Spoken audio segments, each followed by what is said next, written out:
Coming up on this episode of Nintendo Cartridge Society, we use wooden blocks to spell out GameCube. We're doing the ABCs of GameCube. It's dangerous to go alone, so the Nintendo Cartridge Society goes with you.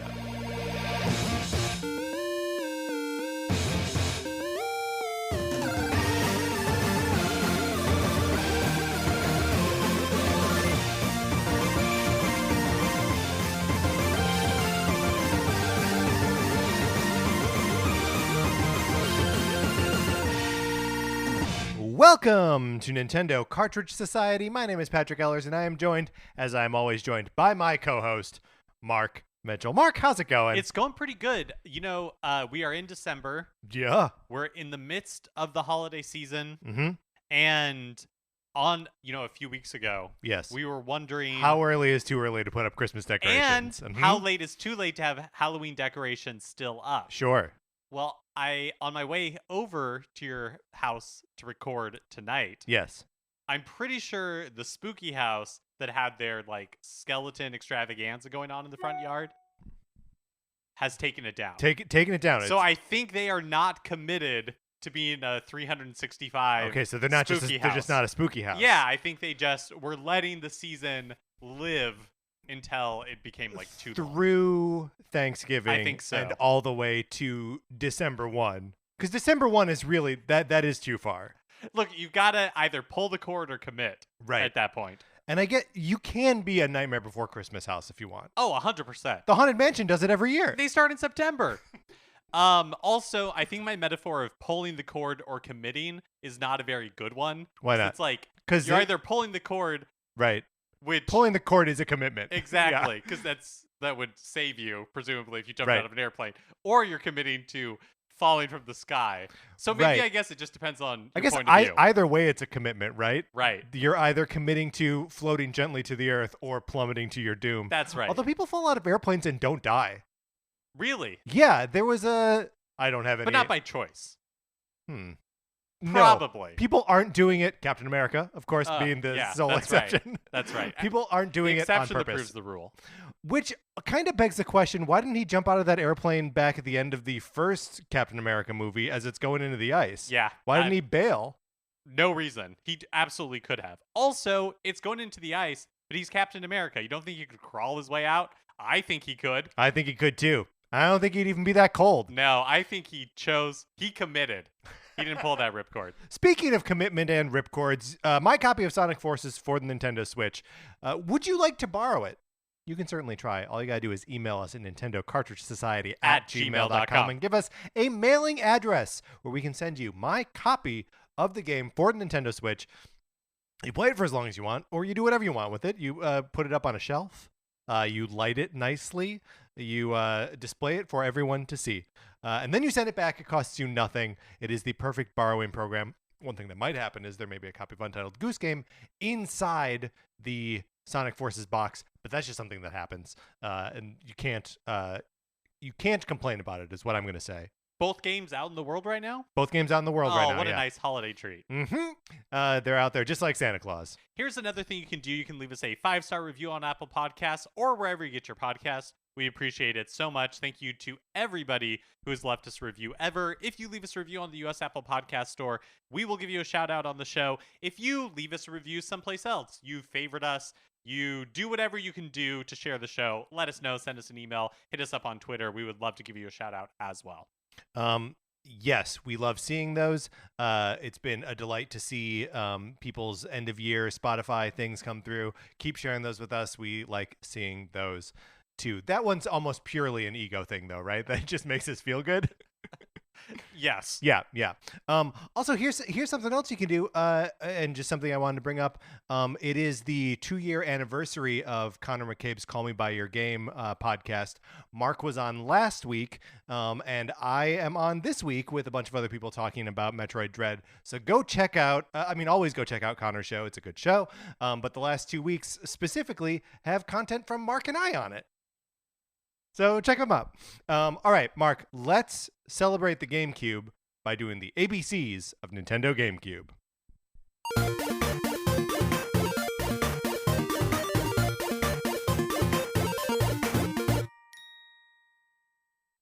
20th anniversary. We missed it by a little bit. We're a little late coming to the GameCube's anniversary. Before we dig into our ABCs, where we go through A, B, C, all the letters. You know the drill. You know the drill. We come up with something that has to do with the GameCube. We talk about it. We reflect on our experiences with the GameCube and with these specific things that we're mentioning. But just broad strokes, Mark, like what is your relationship to the Nintendo GameCube? Yeah, the Nintendo GameCube was a system that I loved a lot. But it's a very like I never owned a PlayStation 2. I didn't own an Xbox, and I wasn't really interested. Like I was always a Nintendo kid, and so like I was super into the GameCube. Have a lot of good memories. Have a lot of good memories with weird games. Like I'm excited about that. Yeah, and so I guess we'll probably talk about a lot of them or many of them. So I won't go into like specific examples, but the GameCube library is very eclectic. Yes, well, because it is sort of riding that line where it's like Nintendo is sort of kind of competing with the other systems directly at this point. It hasn't really gotten to the total gear shift of the Wii, and it's gotten more accessible for developers from the Nintendo 64. So like it occupies a very strange space in Nintendo's console lineup. My personal relationship with it is a little, I don't want to say strained, but like it came out and was like in its heyday during the time that I was in college, and I just played fewer games then. A lot of GameCube games I had to like go back and revisit on Wii when I got that, because the Wii and the DS got me like re-interested in gaming. So there are a lot of ways that the GameCube is my biggest Nintendo blind spot. Oh, interesting. I think the other thing that I'll say about the GameCube is that I totally forgot where that was going. Oh, and good. It was such. Oh yes. Oh no, it's such a good point. I don't know that it was a good point. Oh, okay. But it was an insight. It was something that I wanted to say. I'm hoping that by continuing to talk, it will come to me. It'll eventually jog your memory. I was talking. Was it off what I was talking about? It was. It okay. Totally. That it was sort of I didn't get back into gaming until the Wii, and that's when I revisited a lot of those games. This is driving me crazy. I don't know. If it comes to me, we'll stop everything and go back and talk and talk about and it. Erase everything else we talked about. We'll sidebar. Oh man. Okay, put a pin in that. The pin has been placed. Oh, this is what I was going to say. The say. pin is being removed. This is what I was going to say. Is that a quirk of the GameCube? Is that in the GameCube library? Is that yes, it is backwards compatible with the Wii, but otherwise, the Wii is backwards compatible with it. Yes, thank you. Otherwise, very difficult to play these games. Oh yeah, absolutely, because you can't play it on a Wii U either. Right. Not that there are hundreds of thousands of millions of Wiis out there and very few Wii U's. But like in a way that NES games have persisted for over 30 years now. Yes. The Super Nintendo library has persisted for over 30 years. Nintendo 64 games were available on the Wii Virtual Console. Like those games have been available in one form or another, like Mario 64 DS, accessible to play much more so than the GameCube. And so unless you own physical GameCube discs, it's really hard to experience that GameCube library, especially the Nintendo exclusives, which is one of the reasons I was so excited for Super Mario 3D All-Stars. Yeah. Because you could play Super Mario Sunshine again. And so there are lots of great games that are like stuck on the GameCube, and I don't know when we're ever going to get them again. Yeah, I mean, or like in what form? Like, is there a world where we get like a Nintendo Switch Online GameCube library? Like, does that ever happen? Well, or is it too recent? Although we're just saying it's 20 years ago. Exactly. Like, it is by all rights ancient history. It's this weird like system that for whatever reason, technology, whatever, we have not been able to do a deep dive into in the way we have other Nintendo past consoles. Right. And no, I don't think it's going to happen to the Switch. I think eventually we will get there. Maybe this, whatever the successor to the Switch is, because they've proven it's possible. Right. Doesn't require special buttons or triggers on the controller. They figured out a way to do it. Yeah. And so, With the exception of one thing that I'm going to talk about very shortly. right. Yes. But that was it. Oh my gosh, what a relief to remember it. It would haunt me forever. Yeah, well, it's interesting, like just thinking about like the timeline. I'm said now that we're 20 years out from the release of the GameCube.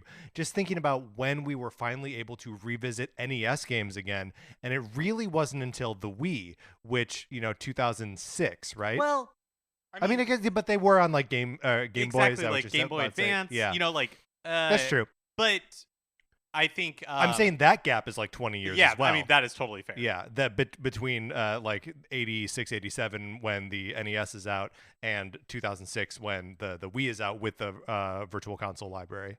Right. Yeah. I mean, on the Game Boy Advance, you could play some of them. I know, you're right. You are right. You're right. I'm it's wrong. Still 15 years. Right. It's still a long time. Yeah. So it's about time. Speaking of about time, Mark, we should get to it. Let's start with the letter A. Would you like to go first or would you like to go second? I elect to go second. Okay, I will go first. My A is analog triggers. I told you we were going to talk about it. We're talking about it right away. The triggers on the GameCube controller are unique for the time. Although, did the Xbox have these? I never owned an Xbox, so I don't know for sure. Eventually, Xbox controllers. I mean, definitely unique to Nintendo controllers. We've never had them ever again. Right. They have an analog quality to them that is sort of unlike any other like L and R button on any controller, where they don't feel like triggers. They feel like big, fat, soft buttons you push with your index finger. And they allow all kinds of different ways to interact with the game, like by controlling the speed of the flood boost, by or in Super Mario Sunshine, in controlling Luigi's vacuum. All of these things, you just had a more precise control over how hard you were pushing a button. Yeah, so to kind of describe it, like for 90% of the way when you are pushing the L and R triggers, right, it's almost like free, like the depth at which you were pressing could control, like speed or something like that in the game. And then at the very end, that last 10%, it does like click. Yeah. So it's like two buttons in one in each trigger, which is a pretty clever way to do that. Yeah. Yep. They're very exciting, and like you said, have not appeared on any future Nintendo controller. Yeah, and that was always the question, right? Like, even before Super Mario 3D All Stars, there were rumors before the Switch was announced that GameCube games would be available on Switch, and it was like, oh, was the Switch going to have analog controllers or like analog triggers? Because how else are they going to do it? They did it with two buttons. Right. Right. And hey, it turns out that works pretty well. My A is Animal Crossing. Let's talk about it. GameCube is the first release in the series outside of Japan. That's right. It's a remake of the Nintendo 64 game that was a Japan exclusive, but was available everywhere in Animal Crossing. Series didn't really take off, I would say, until Wild World on the Nintendo DS. But some unique things about the GameCube entry is they had like an arcade within the game where you could play full-length NES games. Yeah. They were just like available. They were just in the game. Like rare, I think a rare version of Donkey Kong, like a complete version of Donkey Kong, existed within Animal Crossing. That is obviously not part of the series anymore. Right. It was a huge part of the original entry. I have formative memories of my friend Nick Cicerelli playing Animal Crossing and trying to like show it to me, and me not getting the appeal on the GameCube, because like I mean I guess there probably were like Sim City style games, and maybe even the Sims had been around by this point, but although maybe not, maybe the Sims haven't been around that long. Yeah, we don't know. No one's looking it up. So it felt like such a foreign concept to me to like just exist in a town and like have no dungeons, have no combat, just sort of build relationships. And obviously that has become a pillar of Nintendo. Animal Crossing New Horizons is like one of the best biggest game other than Mario Kart. Right? Exactly. Deluxe, which continues to sell an enormous amount. Right. Mark, what a good A. Are you ready to move on to your B? Yeah, so my B is Bits. Now, the reason I have this for GameCube is the first. I feel like in generations leading up to the GameCube, I love this. we were obsessed with bits. 8 Needed bits, to know how many 16 bits. bits, 32 bits, 64 bits. That's how you would measure how like powerful. Even though I didn't understand the concept of bits, I sure knew what a 16-bit system was versus a 32-bit system. Right. Well, and also like at some point it's imaginary, right? Like that they're not even real things after 16, right? Like 32-bit isn't a real thing. And so the GameCube, in fact, did have 128-bit graphics, but it didn't matter. Nobody was talking in that way anymore. Like Sony had their like emotion engine, right? Like the bits didn't mean anything anymore. It was the first system where what that a was true generational leap, because the Nintendo 64 takes part of its name from its 64-bitness, right? Yeah, exactly.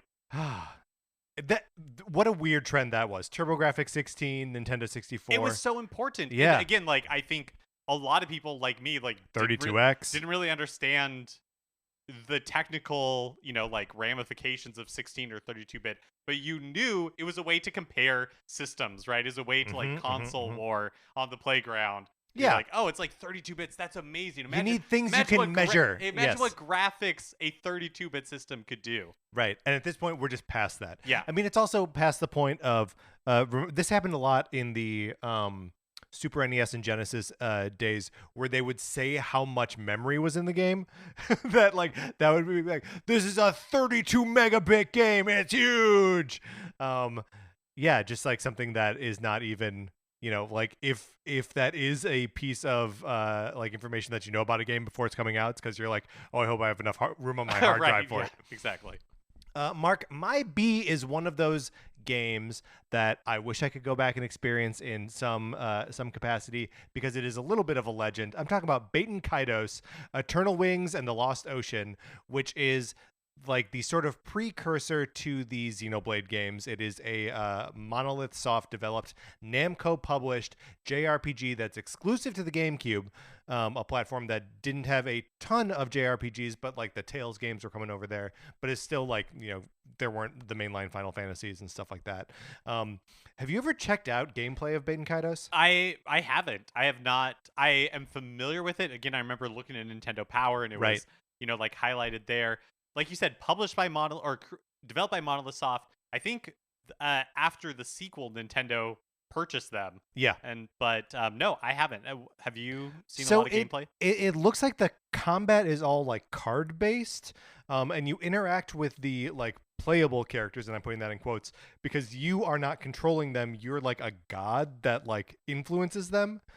So you do like the role playing through like asserting themselves back to themselves. Interesting. And like strengthening their like personality traits and stuff like that. It seems like it is a well regarded weird little gem that is then just like trapped on the system, because that's the only place it ever came out. Exactly. That's a perfect example of like, and Nintendo owns Monolith Soft, has a good relationship with Namco. Let's make this happen. That'd be awesome. It seems like they should be able to put this out. No problem. Mark, my C, because that's my C stands for clock.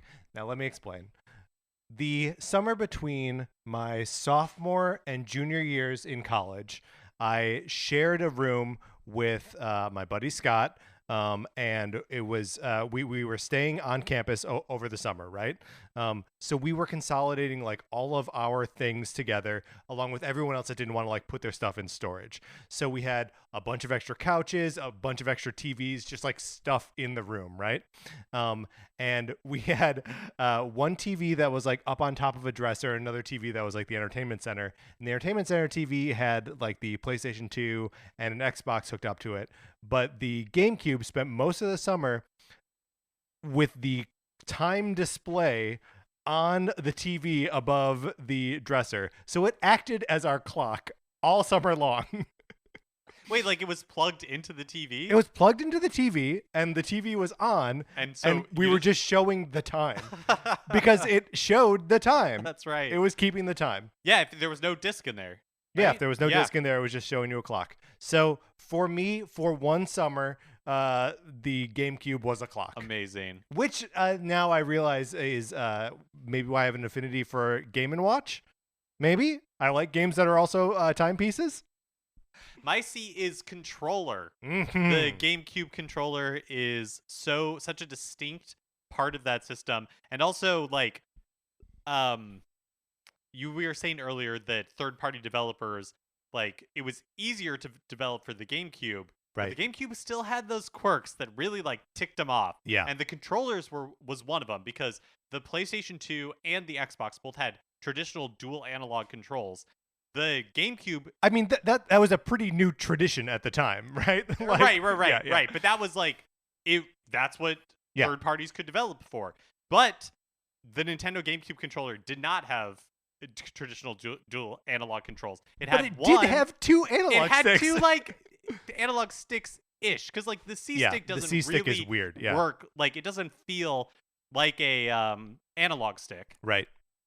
Because it like snaps back, like it's in a way that is like the like tactile feel of it Yeah. is different from Yeah, an yeah. analog stick, but it does have two, and so you could like kind of fake it. But the other thing that the GameCube controller had is like it's actually very smart, like an enormous action button. Oh my god, I love the A button Yeah. on the GameCube controller. The idea of having a main button that is so obviously the main button that there's no, because like one of the things that bugs me about going back and forth between playing my PlayStation 5 and Switch is that there are like different assumptions about what is the OK button and what is the backup Right. button. Is it cross? Is it A? Is it Yeah, exactly. Where exactly does my thumb go to accept what's going on? And then if I'm also playing Xbox games, it's just like another level. But with a GameCube controller, there is no questioning it. The advance button is the big green button in the middle. Yeah, it's so smart. It's so perfect. And then the B button is like a little red one, and then X and Y are pills. It's a very unique controller. Yeah. But it obviously lives on in people's minds and hearts. Yeah. Because I don't know that they've ever stopped making GameCube controllers. They were compatible on the Wii. Every Smash Brothers game since Smash Brothers Melee has been compatible with GameCube controllers. Like, right. And it the persists. Wii U and the Switch both have like official Nintendo GameCube controller adapters. It seems like they're never going to get rid of that controller. But Largely for Smash. Yes, but at the time, it was just another thing that like set the GameCube apart in a bad way. Yeah. Right? Yeah. It's kind of like it's quirky design, it's quirky colors, and then it has this controller that looks very much like a toy. And we were right on the cusp of where like games were about shooting and space marines, Right. and Right. you know, like draining it of color, and it just was the wrong controller for the masses, but it has lived on in a way that I don't think any other controller ever has. Yep, I agree. Mark, then your D. My D is Dolphin, which was the code name for the GameCube.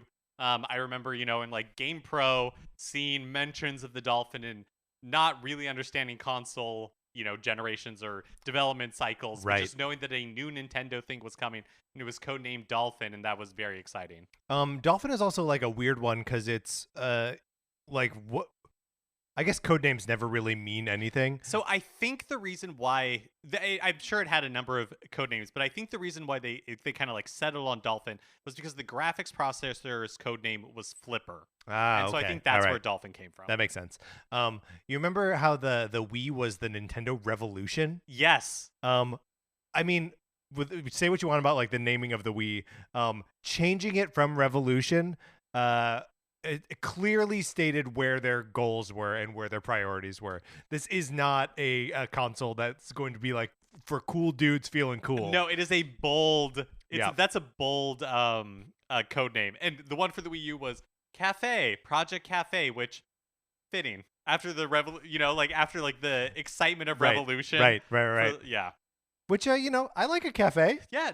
It's just conjures a very different image. My D is Donkey Konga. My man, I cannot tell you how much Donkey Konga I have played in my life. Donkey Konga, of course, being a rhythm game on the GameCube. They made at least one sequel to it that came out here and two that came out in Japan.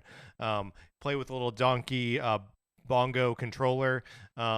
I loved it. They were all like crappy covers of pop tunes, and the occasional really ripping big band cover of like the Zelda theme, of the Mario theme, the entire original Pokemon animated show theme song, and I just loved like playing along with it.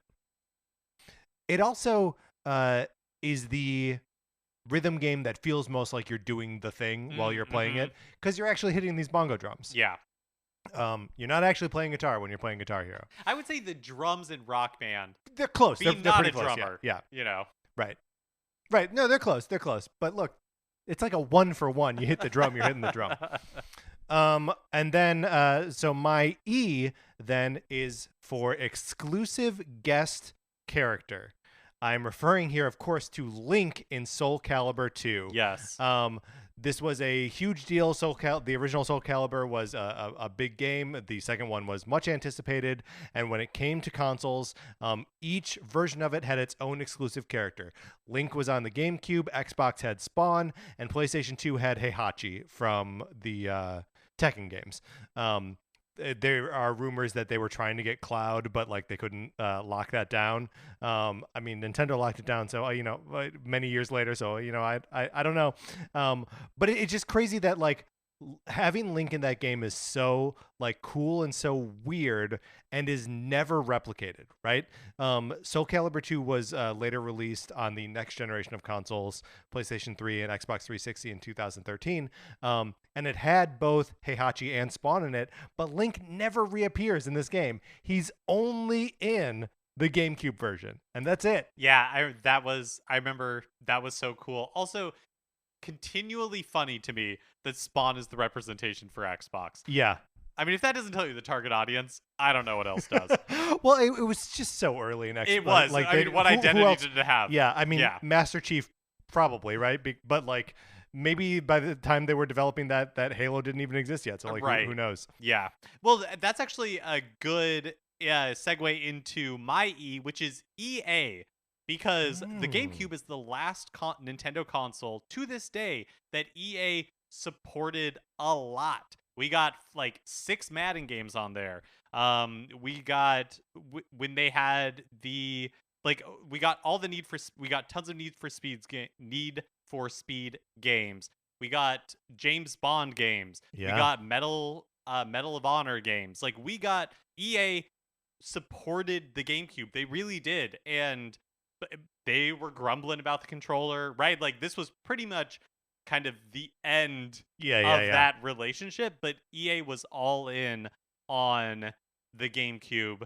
And really like third-party support in general was deep and eclectic with true oddities like Metal Gear Solid Twin Snakes and Final Fantasy Crystal Chronicles and the first like couple of Call of Duty games, lots of sports games like EA, like we talked about when we did the ABCs of Nintendo Sports.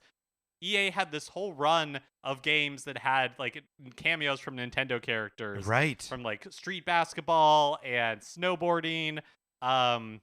So it was a really like different time for third parties in Nintendo because they hadn't really been there for the Nintendo 64, but they went all in on the GameCube. And I think because of the lack of success on the GameCube, they felt a little, and the like difficulty in developing for it because of that controller and all that kind of stuff. Right. They felt a little burned.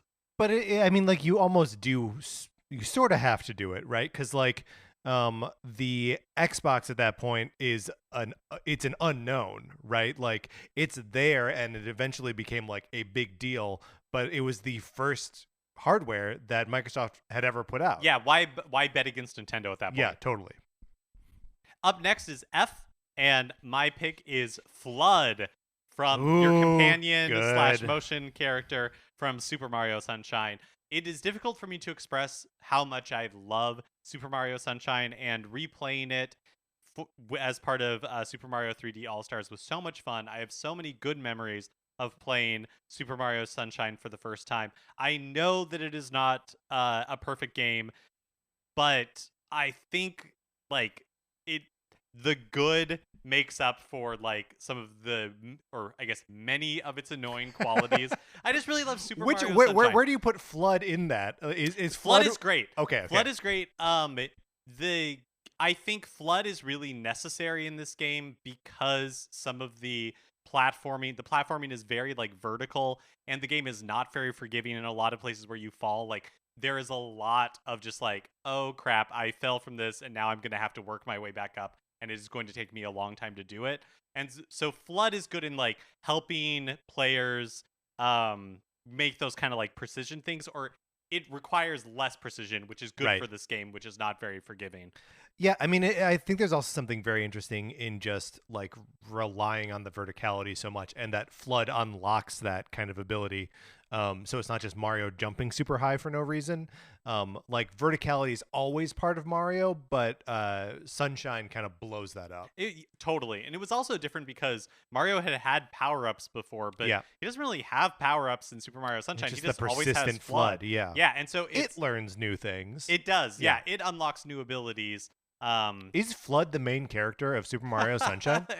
I guess it has more of an arc than any of the other characters. I mean, Mario stands trial for some crime.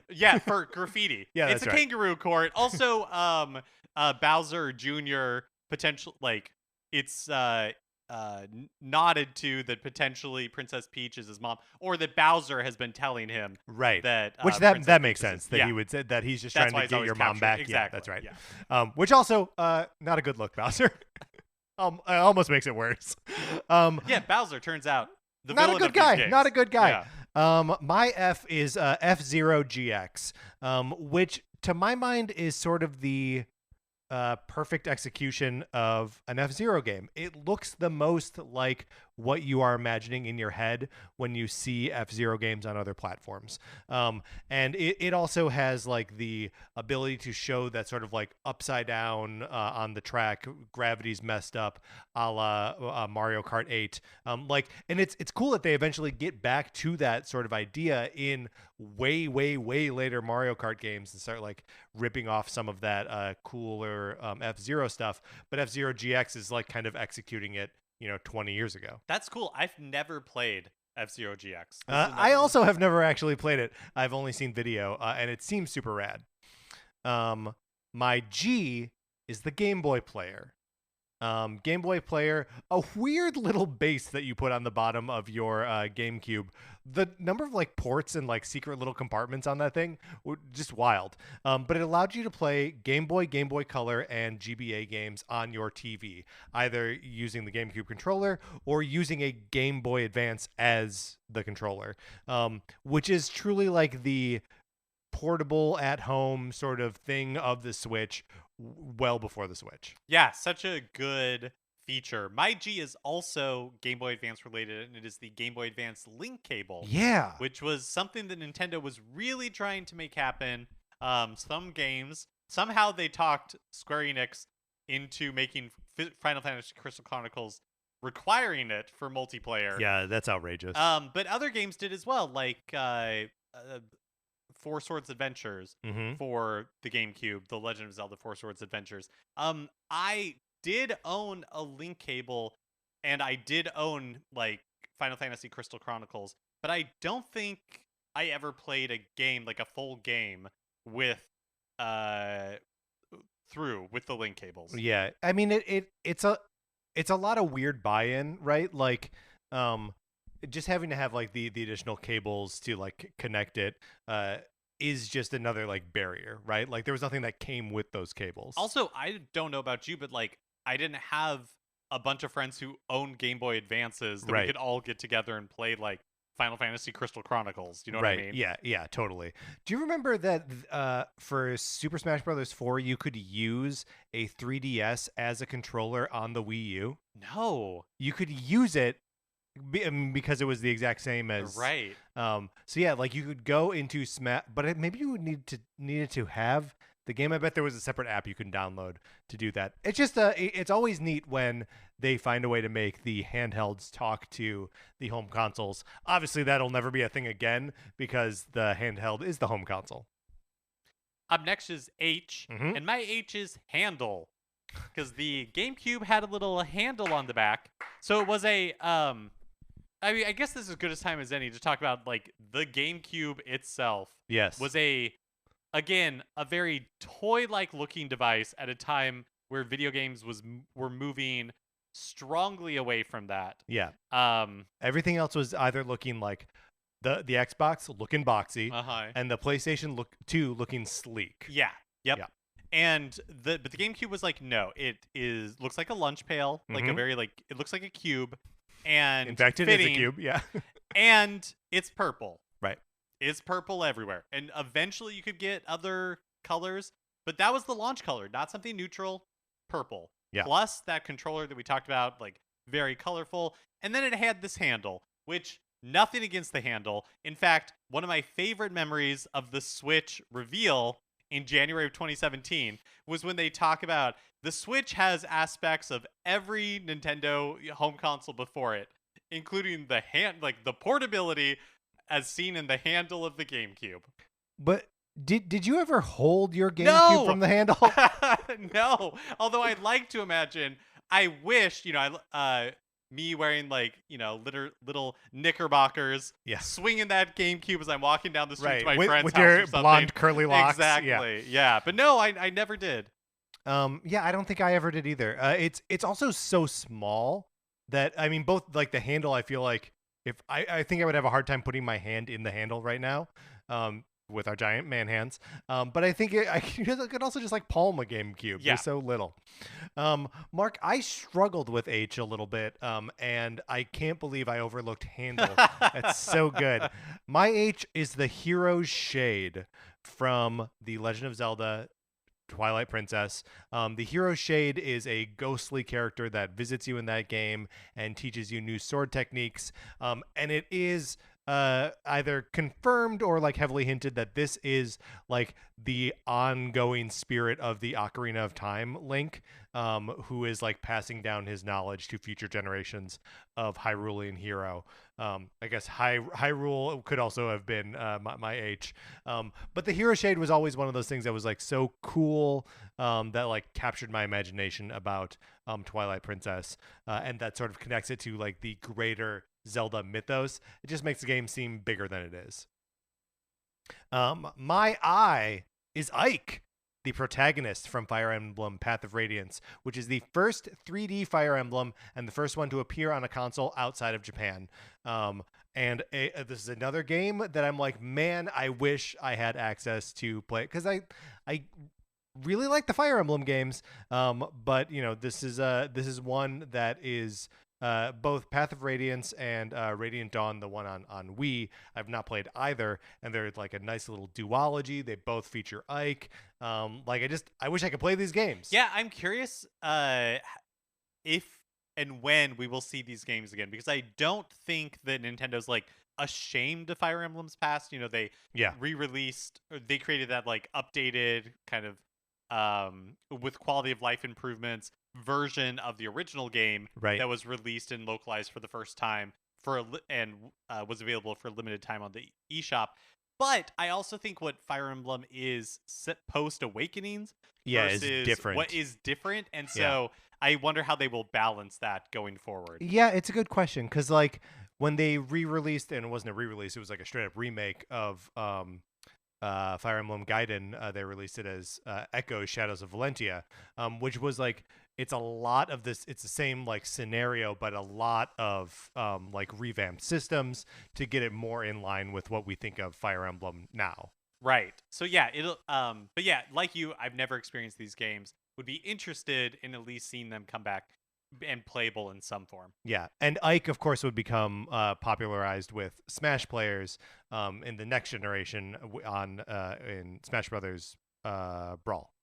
My I is Iwata, as in Satoru Iwata, who became president of Nintendo during the GameCube era in 2002 after joining Nintendo full-time in the year 2000. Iwata, of course, would go on to have an enormous impact on the like direction and future of Nintendo and become near and dear to fans' hearts all around the world.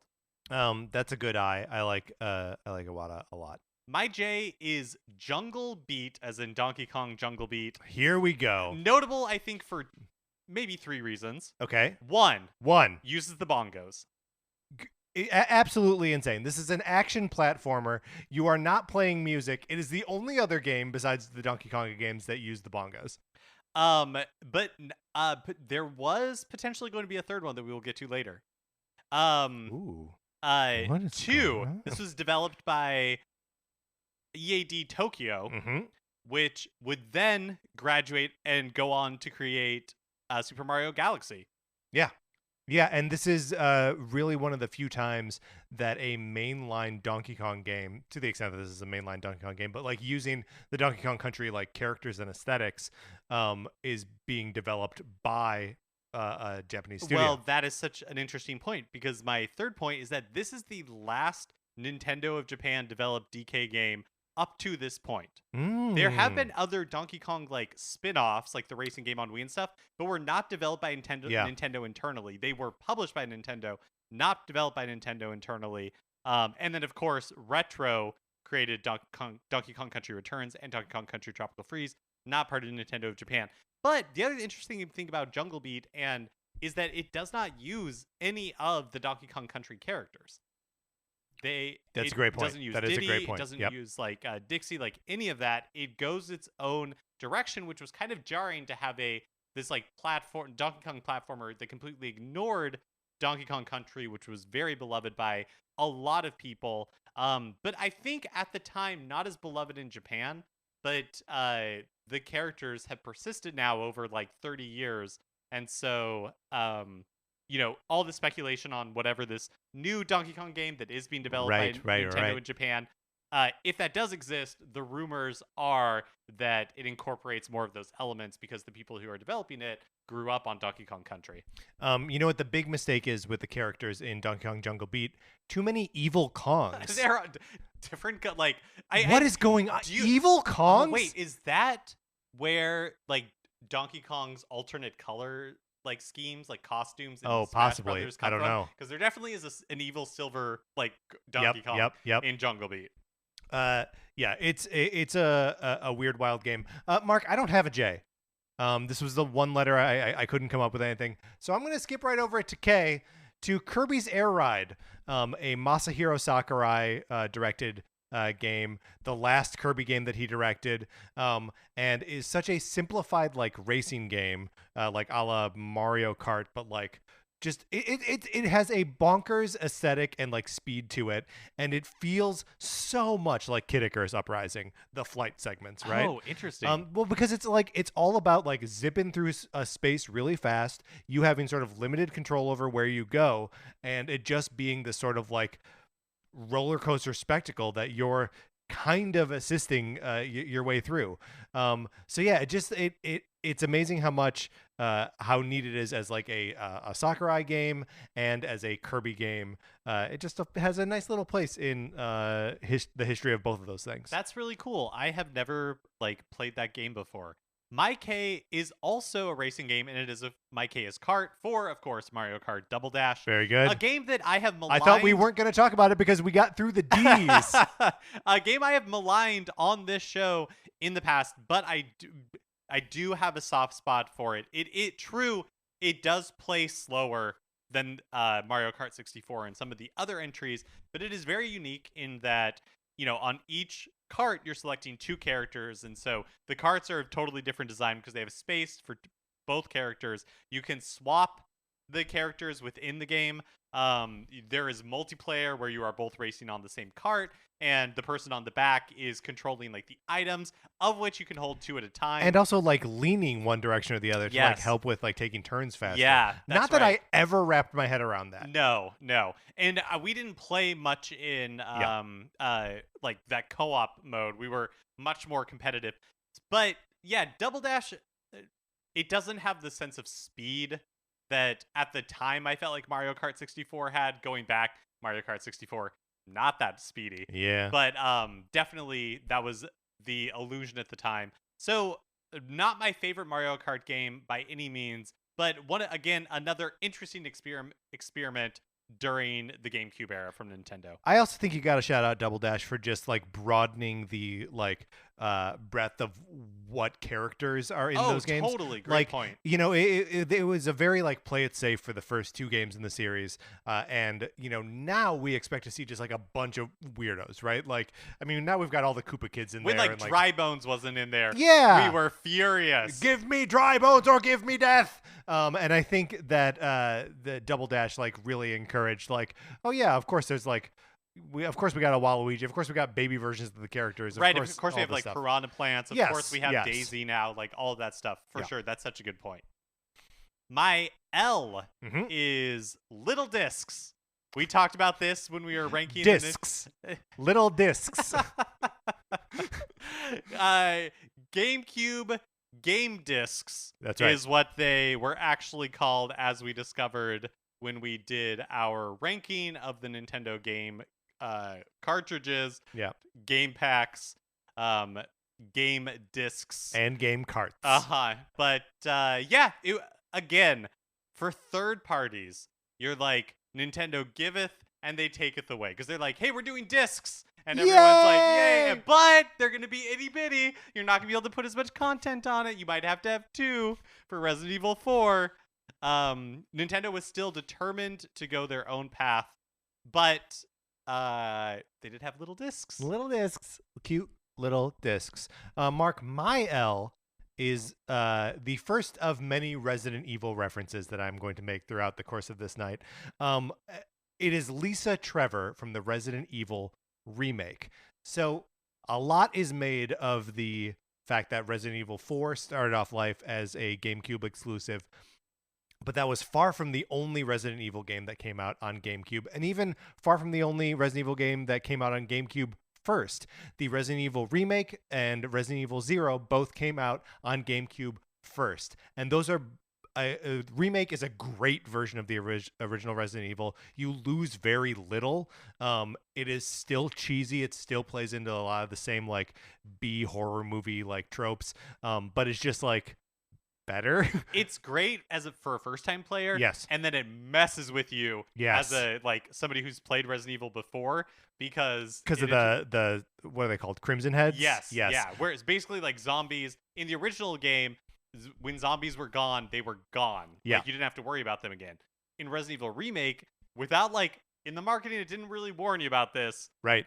These Crimson Heads could come back. Right. If you don't either blow their head off sort of by accident, it was a randomized thing, or you could light the corpses on fire and then they wouldn't come back. But otherwise, any zombie that you killed would come back hours later and be much harder to defeat.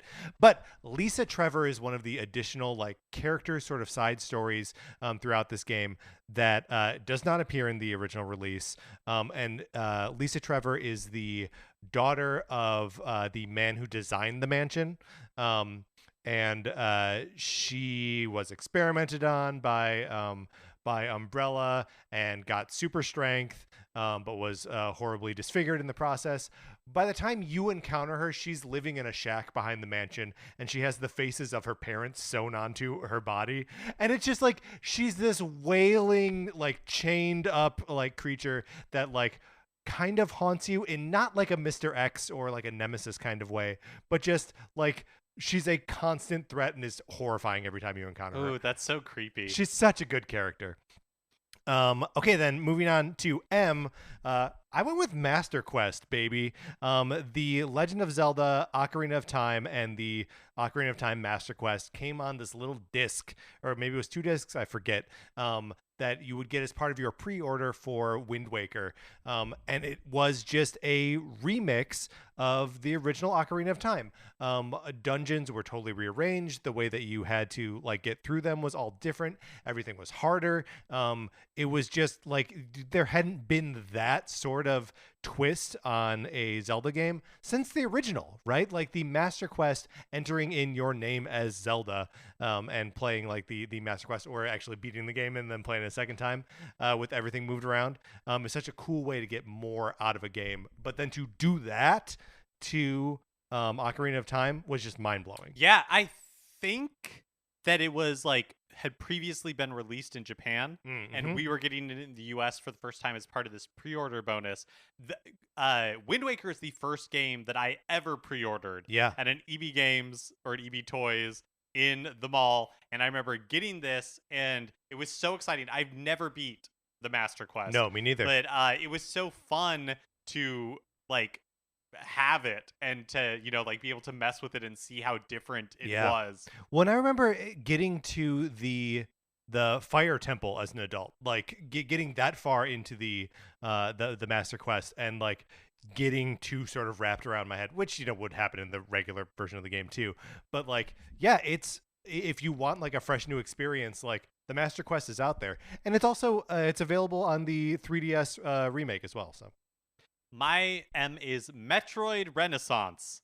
Yeah. We were living in it We in were. the GameCube era. Not only did you get Metroid Prime and Metroid Prime 2 on the Game Boy Advance, you got Metroid Fusion and Metroid Zero Mission. It was a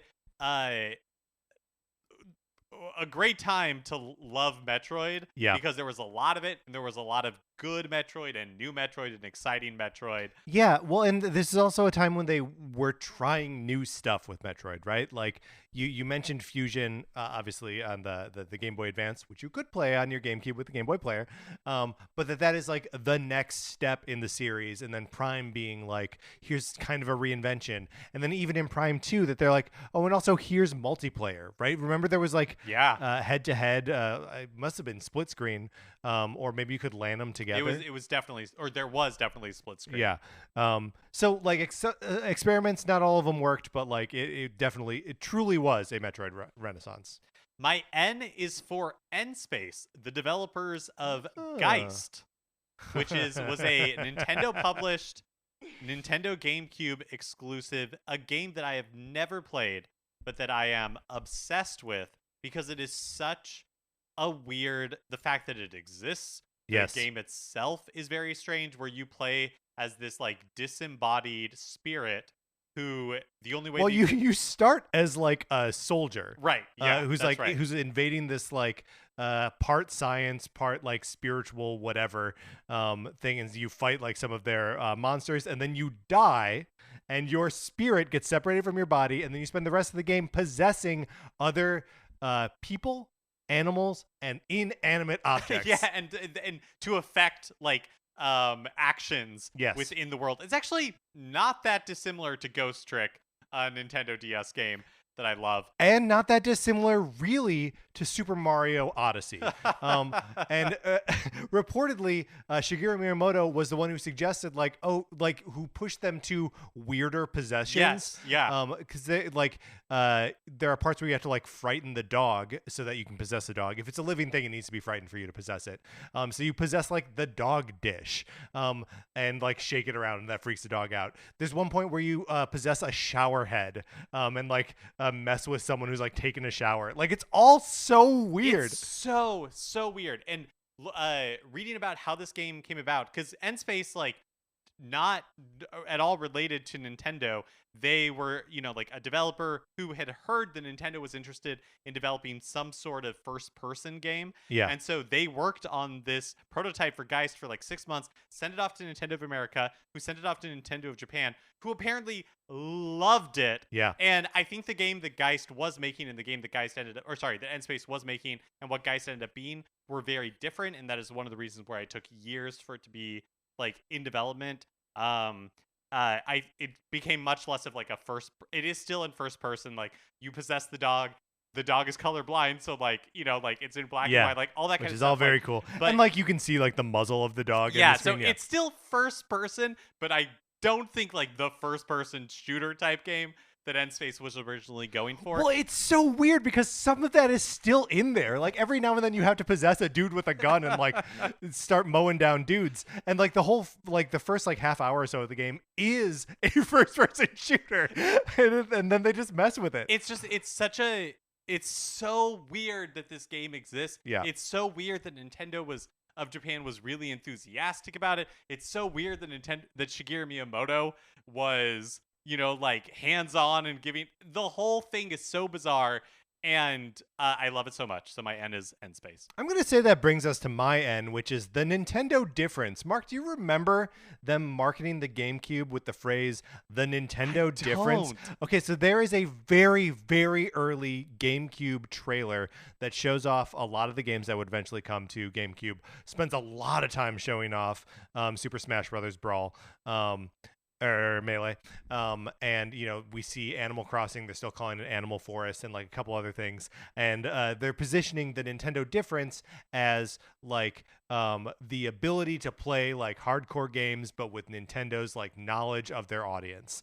And a lot of what we are talking about does represent the Nintendo difference, right? That we are getting a technologically competent piece of hardware playing technologically competent games that are also like fun and weird and quirky. And yeah, sometimes that means you got to play Geist, but other times it means you're playing Wind Waker. So like the Nintendo difference is a good thing.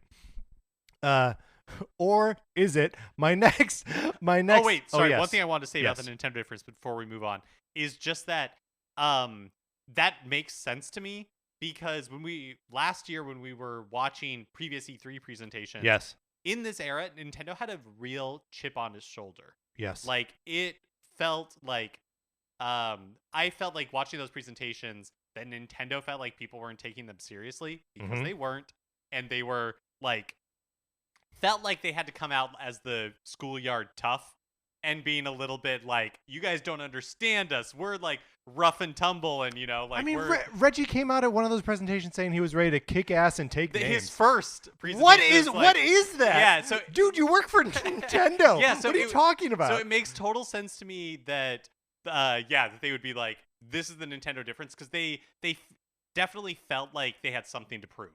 Right, and it was before they had really landed on the play for everyone. Yes, like it's and the Nintendo difference is such a like soft, non-definable like commitment to like doing something different that it's a like a turn of a phrase that I think is very funny.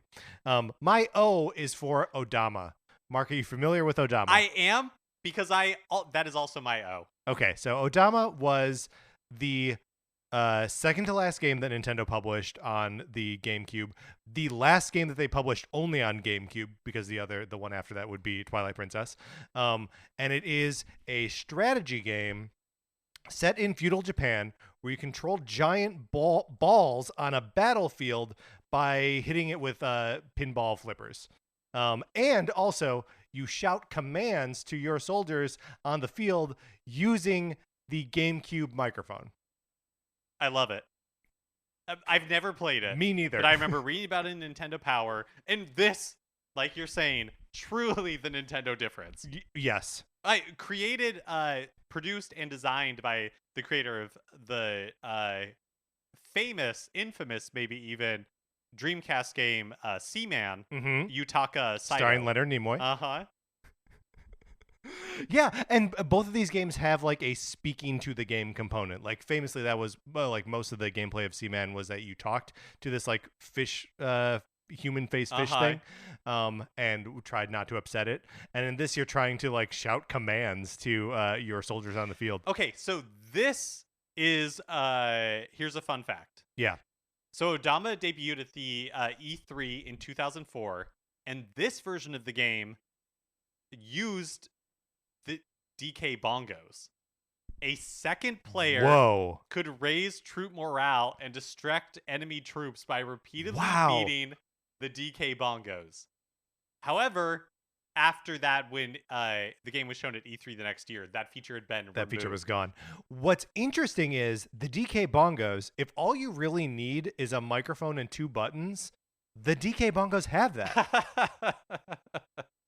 Do you think they secretly like designed the whole game to be played on the DK bongos? Why not? And then they were like, "Uh-oh, we only sold 13 of these, and they're all to one kid in Wisconsin." That's very good. Would you like to give your P, Mark? Yeah, my P is for purple. We talked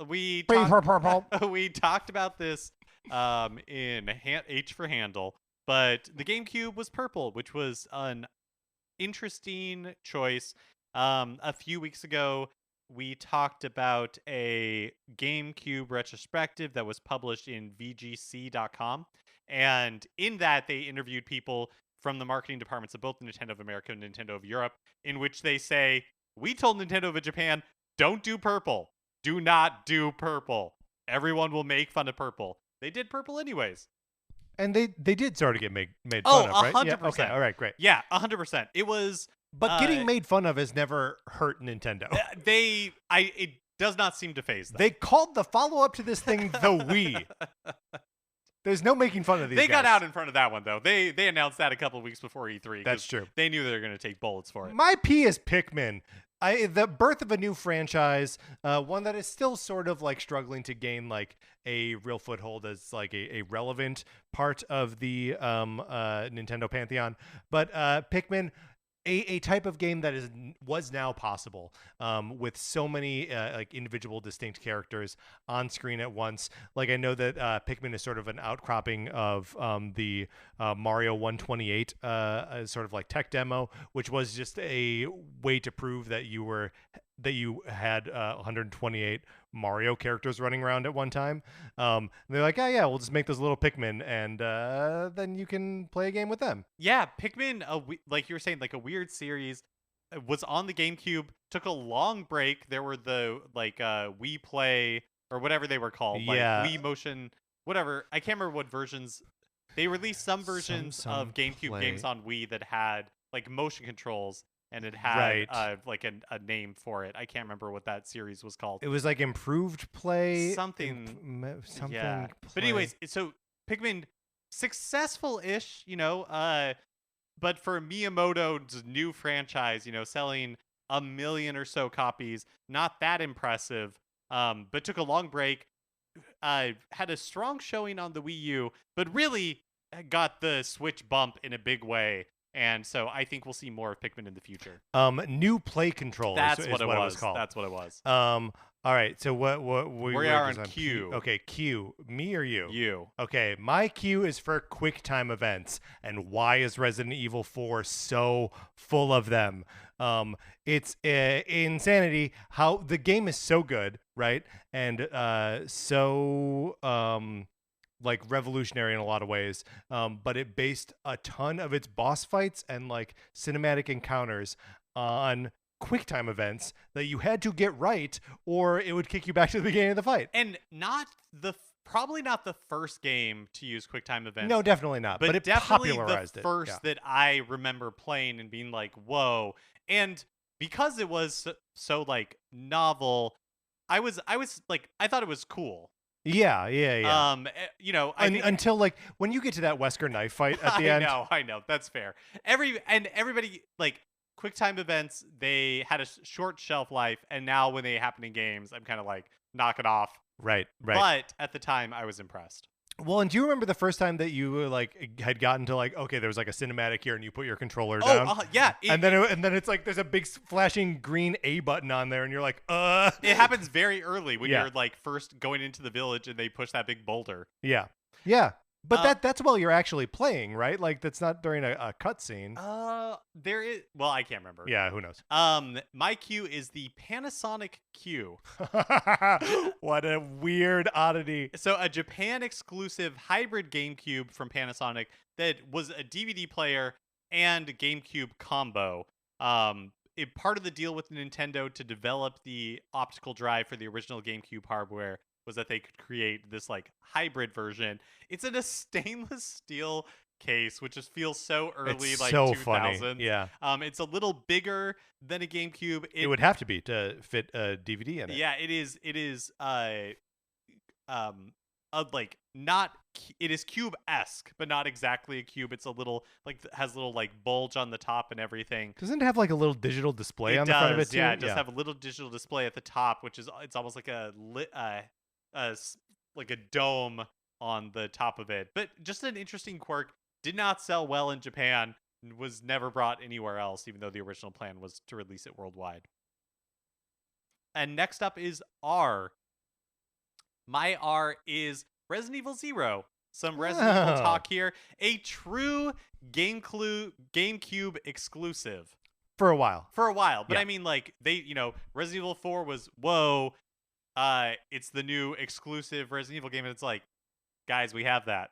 Yeah, It's called Resident Evil 0. we've kind of got two because Resident Evil the remake is way different from the original. Yeah, there's also just a ton of Resident Evil on GameCube. Yeah, because they re-released 2 and 3 and Code Veronica all on the GameCube. And I remember, because I had like gotten rid of like my older consoles, that I rebought all of those games except for maybe Code Veronica. I think I still kept because I still own my Dreamcast because I'm an idiot.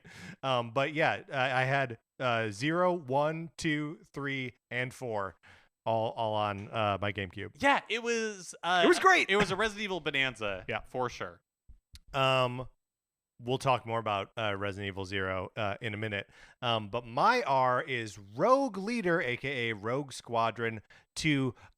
Just another entry in this great series of Star Wars like flight games that had there was an arcadiness to them that just felt everything feels very solid, one of my worries about any like flight combat games or any Star Wars vehicle based games is that it's going to feel like you're in space. It's going to feel like there's no gravity to anything, but these games they're all like very Star Foxy in their quality and beautiful. The graphics are way nicer than they should have looked. Yeah.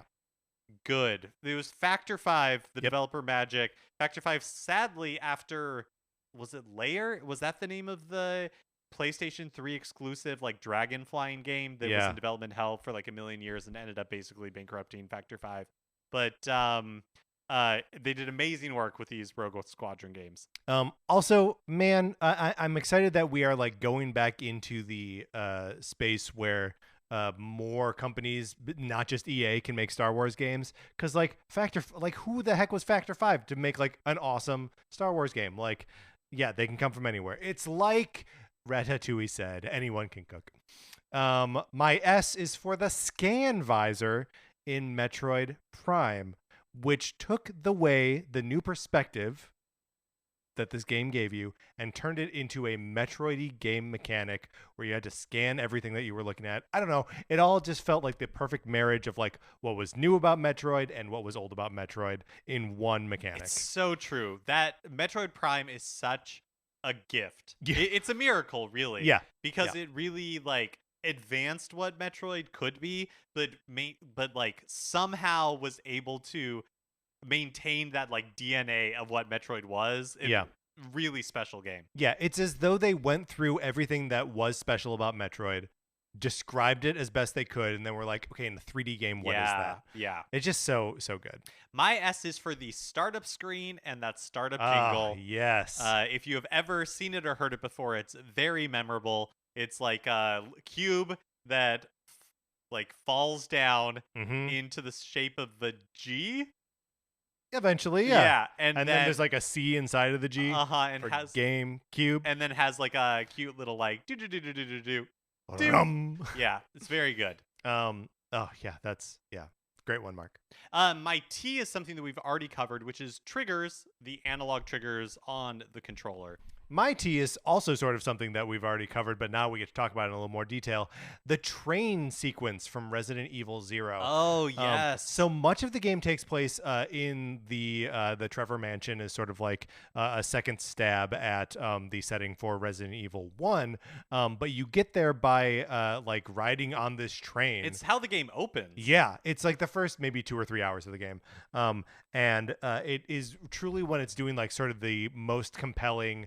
The hook of the game is that you're controlling two characters more or less in real time, that like you switch between them and they can be like in the same room as each other. So they'll be like separated by something and like one of them can do one thing and another can do another. And you just have to like help get each other through. And the train part of that was just such a fresh setting for Resident Evil. We had been through mansions and cityscapes and, whatever Resident Evil 4 is. But like, here's a train. Here's a moving train. It's so cool and exciting. And like, what a great innovation for that game. Mark, U, the letter U, is where we are next. I want to talk about Universal Studios Theme Park Adventure. Mark, are you familiar with Universal Studios Theme Park I Adventure? know that this game exists, but I have never played it, which is a real crime Yeah. because I love theme parks Yes. and I love video games. And so anytime that there is like a theme park video game, especially one that tries to have any amount of fidelity, I eat it up. Well, so this game may have tried to have some amount of fidelity, but it is you are attending the Universal Studios park in Japan, and you are you go on the various rides, and the rides are like little mini games, not really mini games, they're just small games, and they're based on properties like Back to the Future, or Back to the Future the ride, Jaws, Jurassic Park, E.T., Backdraft, Wild Wild West, and Waterworld.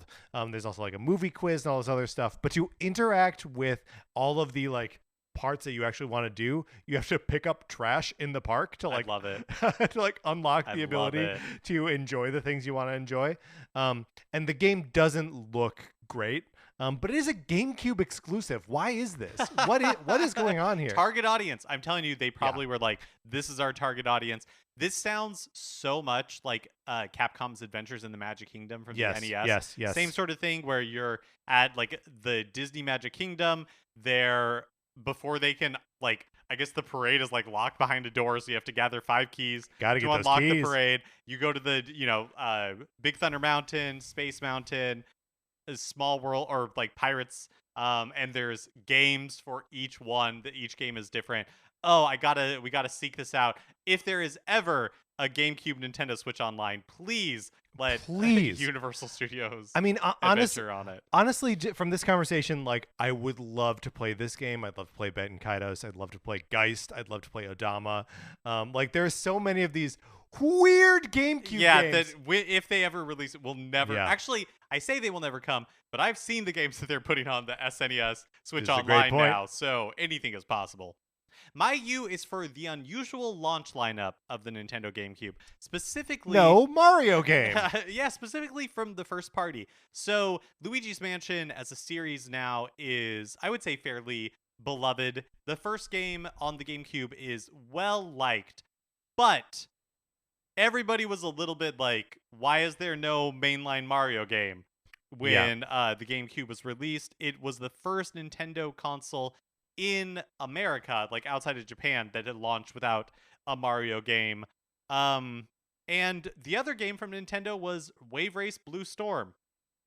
Nothing against Wave Race Blue Storm, but that's just a weird 1-2 punch for the launch of your console. Yeah, well, and like it's got real echoes of the Mario 64 Pilot Wing 64 launch of the Nintendo 64, where it's like, here's one of our like mainline kind of ideas, and here's one of like our kind of sportsy weird ideas. Yeah, and like, which I guess is also the same as like 1-2 Switch and Breath of the Wild. Right. Like, I would love for another Wave Race game in the future.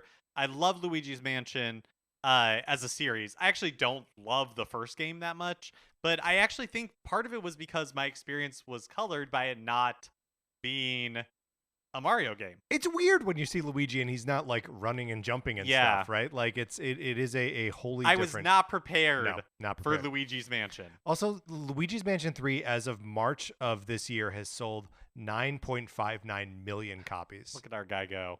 It's so, I mean, from truly humble beginnings as like a disappointing launch title to an almost 10, and at this point probably over 10 million seller. Also, my thinking, and so this might not actually match up with reality, so I'm hoping you can check me here, Patrick, is that we can thank Luigi's Mansion for Luigi as coward. I think that is right. Which now is one of his like defining traits. Yes. But I don't think really before Luigi's Mansion he had much going for him one way or the other. He could jump high. Right. When did Mario and Luigi Superstar come out? Oh, I'm not sure. I thought you were going to Google when Luigi become a coward. Yeah. Okay, so look, Superstar Saga doesn't come out until 2003, so I would say that that's probably the only other like early time that Luigi is being characterized as a coward. But yeah, definitely comes from Luigi's Mansion. Up next is V, and my V is Beautiful Joe. Same. And the rest of the Capcom 5, just an excuse to talk about PN03, a game I guarantee you have never heard of. Actually, I can't guarantee No, that. you can't guarantee But that. A lot of people have heard of the Capcom 5, yeah, but the only one of the Capcom 5 that actually ended up being a GameCube exclusive. Dead Phoenix, a game that was never released. Resident Evil 4, famously promised multiple times this is going to be a GameCube exclusive. has since been ported to every other piece of hardware. Before it was even released. Yeah, They cut the legs out from under that when we're like, hey, this, by the way, this is also coming to PlayStation 2. Yep. Killer 7, a Grasshopper Suda 51, just insanely weird game. I have played Beautiful Joe and I have played Resident Evil 4. The other two that were released, PN03 and Killer 7, I haven't played. I've watched some speed runs of Killer 7, but the Capcom 5 was basically Capcom. They had this whole like statement that they put out on their website about, like committing to the GameCube. Yeah, like games are like losing their like uniqueness, and we're like committed to bringing that back. Just a weird and remember, time. they'd already put out Resident Evil Remake and Resident Evil 0. So, like, they're already supporting the platform. It's so strange to me. Yep. Also, I love, I've always heard PN03 pronounced PN03. Oh, sure. I would believe that. When you say it fast enough, sounds like you're saying Piano 3. Is that on purpose? I don't know. Yeah. I've never played the game. Beautiful Joe, do you want to speak to Beautiful Joe specifically? Nah. Okay. Well, it's so it's this really cool like side-scrolling beat 'em up directed by Kamiya, the progenitor of Devil May Cry. Hideki Kamiya. Yeah. Devil May Cry and Bayonetta. It's very like flashy, very kind of like superhero-y fun games. Reported to a lot of systems. There were a couple of sequels. W? My W is for Waggle. Oh. As in motion controls. What were we waggling? So, although it would not show up until the Wii, Nintendo was experimenting with controllers that included motion controls, speakers, and headphone jacks, or microphones and headphone jacks, at the time of the GameCube. So much so that an interview at the time quoted Greg Thomas, who was Sega of America's VP of Development, as saying, quote, "What does worry me is Dolphin's sensory controllers, which are rumored to include microphones and headphone jacks, because there's an example of someone thinking about something different." And of course, like mentioned, would not show up for the GameCube, but would eventually make it in a Nintendo console in a big way with the Nintendo Wii. Yep. That's very good. My W is Wind Waker. It's time to talk about The Legend of Zelda: The Wind Waker. Unless, do you have it later in your list? I do, yeah. Okay, well then we will save it until later in the list. I'll go X, which again is another thing that we've sort of talked about already. The X and Y buttons are just weird little beans on the front of the controller, and I think their shape is fascinating. You've never seen a button on a controller shaped that way outside of the GameCube controller. And again, so smart, you, without looking at it, you could tell exactly what button you were using because there were only two of them. Yeah. It wasn't like other controllers where the buttons are identical. Right. My X is accessories. All right, I'll allow it. Which we've mentioned my two favorites already, the DK bongos and the microphone used for such games as Mario Party 6 and 7, Chibi, Robo, Odama. Also, the Game Boy player, another great accessory. Other ones, like there was, like a dance pad for that Mario Dance Dance Revolution game and other Dance Dance Revolution games. Yep. Just, even though we don't necessarily think of them in the same way I think of like the millions of plastic Wii Sports third-party, like rip-off accessories that we'd get. The GameCube also had a huge amount of specialty controllers, third-party licensed controllers. It is weird because it's just before the, like you say, the plastic, specifically like the plastic instrument boom of Guitar Hero. Think of how many like garbage islands are floating around in the ocean, kidding. just of like rock Wii band Sports. guitars. Yeah. But it's just before that era and just after the like light gun era. So like all of those peripherals and all those things were like had to be different. So like your Sega guy being like, Nintendo's thinking about something different. Someone had to. It was time. Mark, your Y. My Y is, I I just want to talk about some of the great games on the system that we haven't had a chance to bring up yet, like Very good. Paper Mario, Thousand Year Door. Still to this day, probably the best Paper Mario game. Other ones are great in their own way, but I think it had so much personality. It took everything that was great about the original Paper Mario and just like blew it out as Yeah. far as it could possibly go, which is maybe why we've never gotten a game like Thousand Year Door ever again. Star Wars Rogue Leader, Prince of Persia, Sands of Time. Difficult to remember a little bit, but the like the original Prince of Persia Sands of Time from Ubisoft was such a was like a revelation. Yeah. It was very cool. It had this time mechanic where you could rewind that was unique and different. My personal favorite, well, not my favorite GameCube game, but one that I weirdly have a ton of fondness for is Harry Potter and the Chamber of Secrets. I think I've talked about it on the show before. It's just a like probably pretty bad Yeah. licensed, like game published by EA, and yet it came into my life at the right time, I guess, because I really had a ton of fun with that game. Tales of Symphonia, 1080 Avalanche, just lots of good Enter the games. Matrix, The Oh Hobbit. my gosh, I forgot they like, published Enter the Matrix on Yes. the GameCube. I mean, like, it's basically not everything that came to the other platforms also came to the GameCube, but like a lot did. The breadth of the library, yeah. Like sports games, Mhm. shooters, like it all, like the beginning of these like war games, like Medal of Honor, Yeah. Call of Duty, they were all on the GameCube. Yeah, this is just it's the thing is that it's just before the like bifurcation of the like these are games that are allowed on Nintendo platforms and these are the games that go on everything else.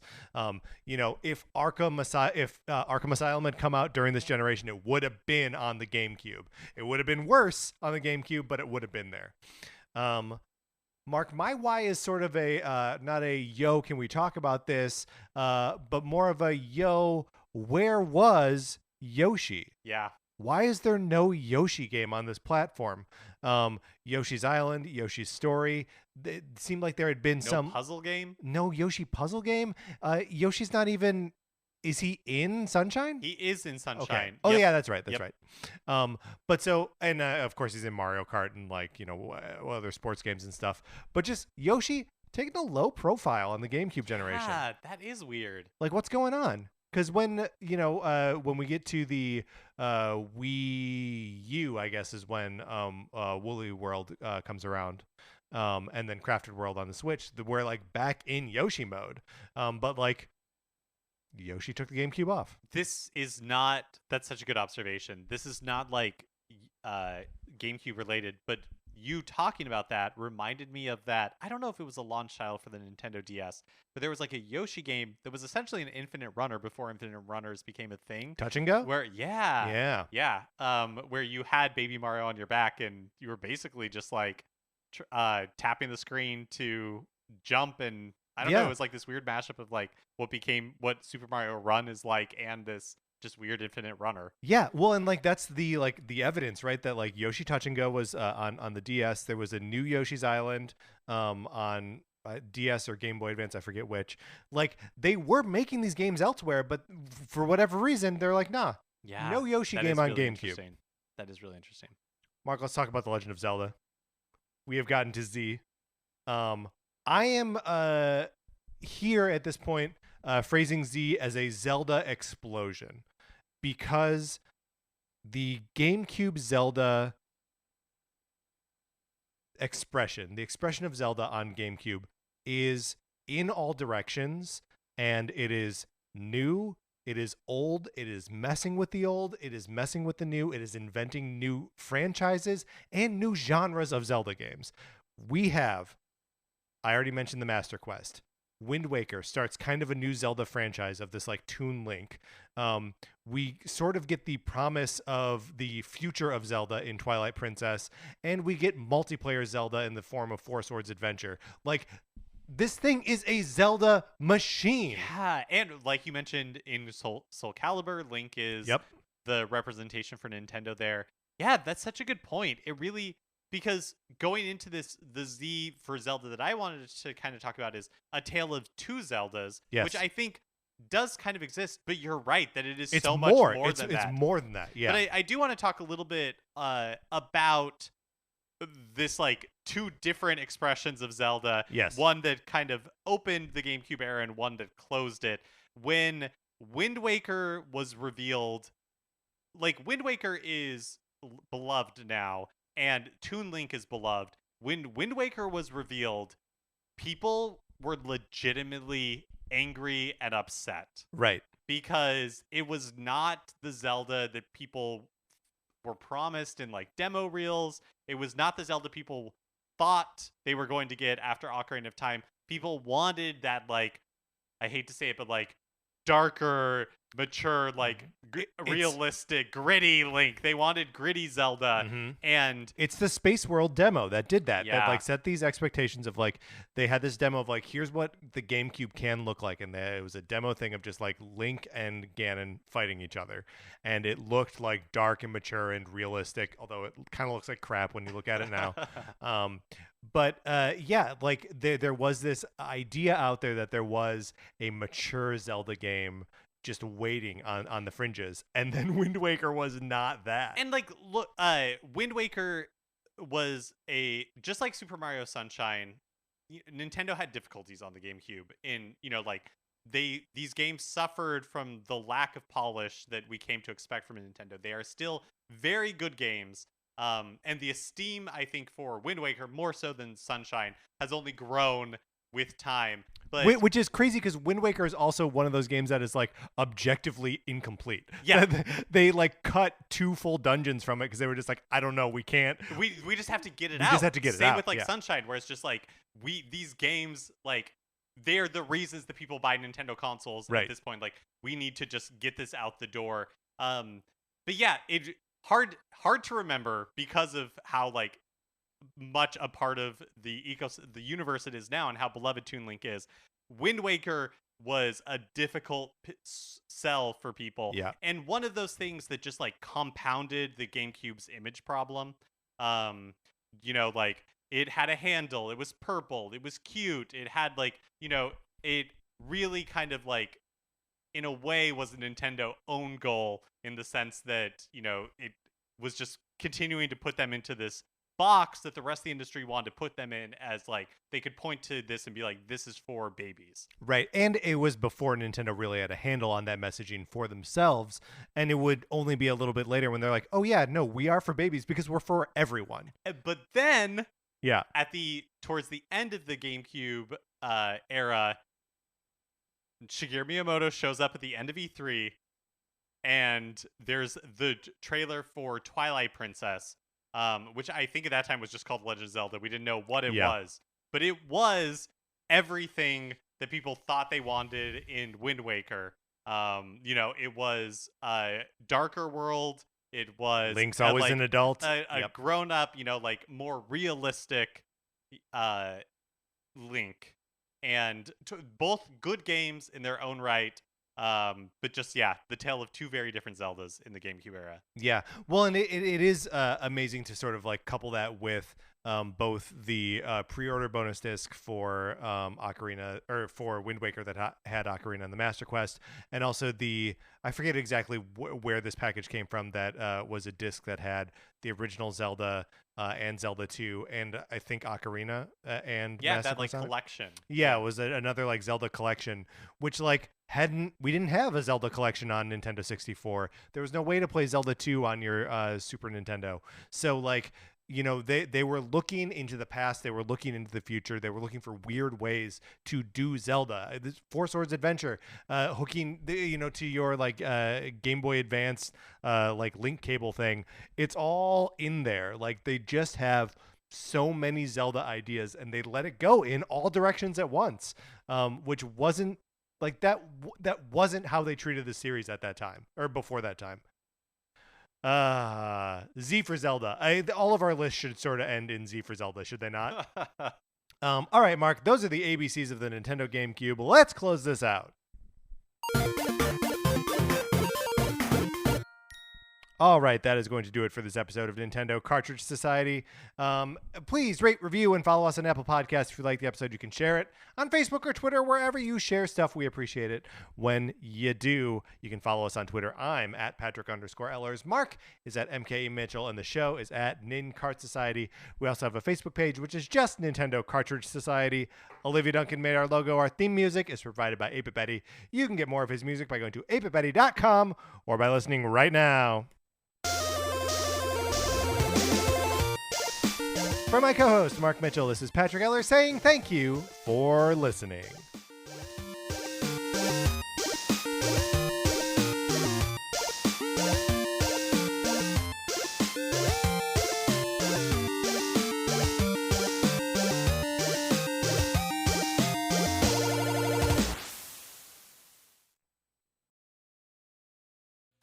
I'm Brian Husky. I'm bald. And I'm Charlie Sanders, and I'm also bald. And we host Bald Talk on the Campfire Media Network. Bald Talk is the podcast where two bald comedians talk to anyone bald about being bald.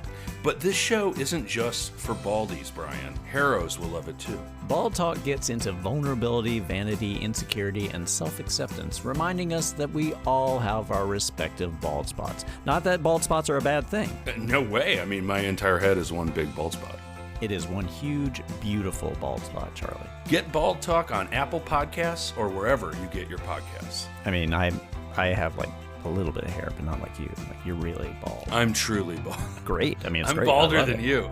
You are balder than me. Only on Bald Talk. Campfire.